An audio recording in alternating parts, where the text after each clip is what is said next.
صبر کرنے میں اور صبر آنے میں بہت فرق ہوتا ہے۔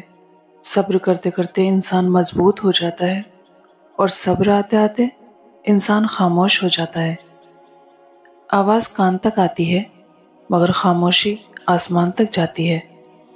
دنیا فریب دے دے کر پرہیزگار ہو گئی اور ہم اعتبار کر کر کے گناہگار ہو گئے۔ دیکھ کے دنیا کو ہم بھی بدلیں گے مزاج زندگی، رابطہ سبھی سے ہوگا لیکن واسطہ کسی سے نہیں۔ کسی کا کردار تمہاری ذمہ داری نہیں، کسی کی ذات تمہارا ٹھیکہ نہیں۔ جو تم ہو وہ بس تم خود ہی ہو۔ اپنے آپ پر زیادہ توجہ دو، لوگوں کے بارے میں زیادہ وہی سوچتے ہیں جن کی اپنی کوئی ذاتی زندگی نہیں ہوتی۔ لوگوں کو اچھا سمجھنا چھوڑ دیں کیونکہ لوگ اندر سے وہ نہیں ہوتے جو باہر سے دکھائی دیتے ہیں۔ زبردستی کی نزدیکیوں سے سکون کی دوریاں بہتر ہیں۔ زندگی کے آدھے غم انسان دوسروں سے غلط توقعات کر کے خریدتا ہے۔ میں نے لوگوں سے متاثر ہونا چھوڑ دیا کیونکہ لوگ وہ نہیں ہوتے جو نظر آتے ہیں۔ ماں باپ سیڑھی نہیں ہوتے کہ جن پر چڑھ کر ہم بلند ہو جائیں اور پھر انہیں فراموش کر دیں۔ ماں باپ بچوں کی ڈھال ہوتے ہیں، ایک ایسا درخت جو بوڑھا ہو کر پھل نہ بھی دے لیکن سایہ ضرور دیتا ہے۔ کاش یہ بات اولاد کو وقت پر سمجھ آ جائے۔ کبھی کبھی تو سخت سے سخت الفاظ بولنے والے کو یہ اندازہ بھی نہیں ہوتا کہ سننے والے کو یہ الفاظ کب تک یاد رہیں گے۔ لفظوں کے دانت نہیں ہوتے مگر جب یہ کاٹ لیتے ہیں تو ان کے زخم کبھی نہیں بڑھتے۔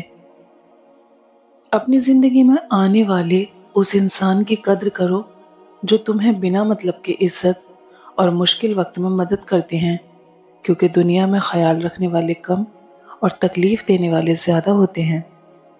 ایک زمانہ ایسا آئے گا ہر انسان دوسرے انسان کو دھوکہ دینے میں مصروف ہوگا۔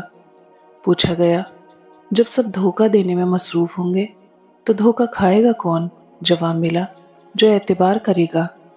مجھے لوگوں کو پڑھنا نہیں آتا مگر لوگوں پہ اعتبار کر کے سبق ضرور ملا ہے مجھے۔ مٹی کا مٹکا اور رشتے کی قیمت صرف بنانے والے کو ہی پتہ ہوتی ہے، توڑنے والے کو نہیں۔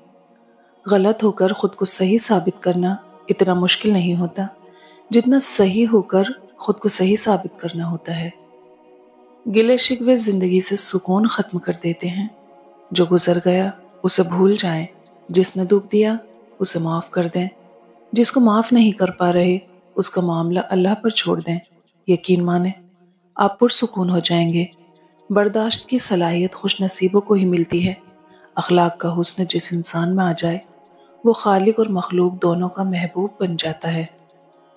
آنسو بتا دیتے ہیں درد کیسا ہے، بے رخی بتا دیتی ہے ہمدرد کیسا ہے، گھمنڈ بتا دیتا ہے پیسہ کتنا ہے، تمیز بتا دیتی ہے خاندان کیسا ہے، باتیں بتا دیتی ہیں انسان کیسا ہے، بحث بتا دیتی ہے بے وقوف کتنا ہے، ٹھوکر بتا دیتی ہے دھیان کتنا ہے، اور نظریں بتا دیتی ہیں نیت کیسی ہے۔